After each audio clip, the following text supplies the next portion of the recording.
इस्तिखारा के जरिए अपनी तमाम परेशानियों का हल। इस्तिखारा की करामात, मियाँ बीवी में ना इत्तफाकी, बच्चे बच्चियों के रिश्तों में रुकावट, पत्थर दिल महबूब को अपना बनाना, घरेलू या कारोबारी मसाइल, तावीज़ात, बे औलादी का गम, नौकरी में बंदिश, गुमराह शौहर को राह रास्त पर लाना, नूर और रहनुमाई की अजमत की मेराज। दुआएं तकदीर बदल सकती हैं, गर्ज कुछ भी, दिली मुराद पूरी करने का वक्त आ गया। सिर्फ एक फोन कॉल राब्ता खुशियों का बहाना बन सकता है।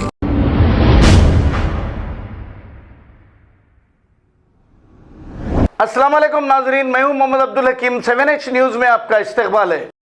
तेलंगाना रियासती हज कमेटी के चेयरमैन मोहम्मद सलीम ने 17 जून बरोज़ जुमे के रोज़ जनाब सैयद निज़ामुद्दीन साहब मेंबर TSHC, जनाब B Shafiullah IFS executive officer TSHC और जनाब इरफान शरीफ TSHC AEO के साथ हज हाउस में RT-PCR टेस्टिंग लैब और बुकिंग काउंटर ऑफ हज ऑपरेशन का मुआयना किया। आइए देखते हैं 7H न्यूज़ की ये रिपोर्ट। चैनल को लाइक करें, शेयर करें और सब्सक्राइब करना ना भूलें।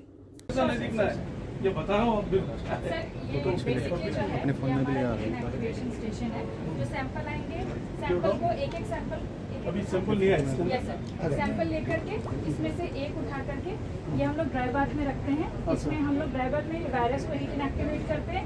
हीट इनएक्टिवेट करने के बहुत छोटा सा अमाउंट लेकर के ये चिप है, हमारा जो PCR मशीन है उसमें छोटी सी चिप होती है। यस, इसके अंदर ये चिप जो होता है वो ये छोटे से स्लॉट में जाता है। ये स्लॉट में हम बहुत थोड़ा सा अमाउंट सैंपल का पुट करते हैं, ये चिप अंदर चला जाता है, ये पूरा PCR मशीन जो है वो प्रोसेस करता है। उसके बाद ये रिजल्ट अपने आप ऑनलाइन आ जाता है। थैंक यू आप लोग कौन जो है अफजलगंज रूट पे है।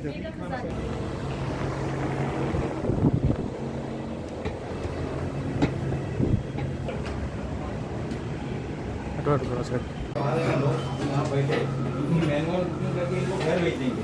जब इनका फाइनल रिपोर्ट आ जाएगा ना, उसके बाद इनकी फाइनल बुकिंग करके सऊदी भेज देंगे, वरना उनको काम करके इधर ही बैठना पड़ेगा। तो अभी ये बुकिंग करके घर चले आप लोग जैसा अच्छा समझ रहे हो वैसा कर लीजिए।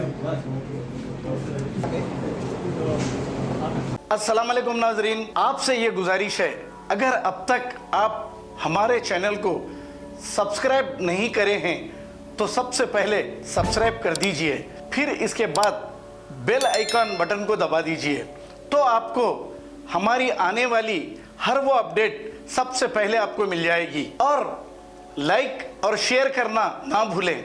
7H न्यूज़, सिर्फ आपकी आवाज़।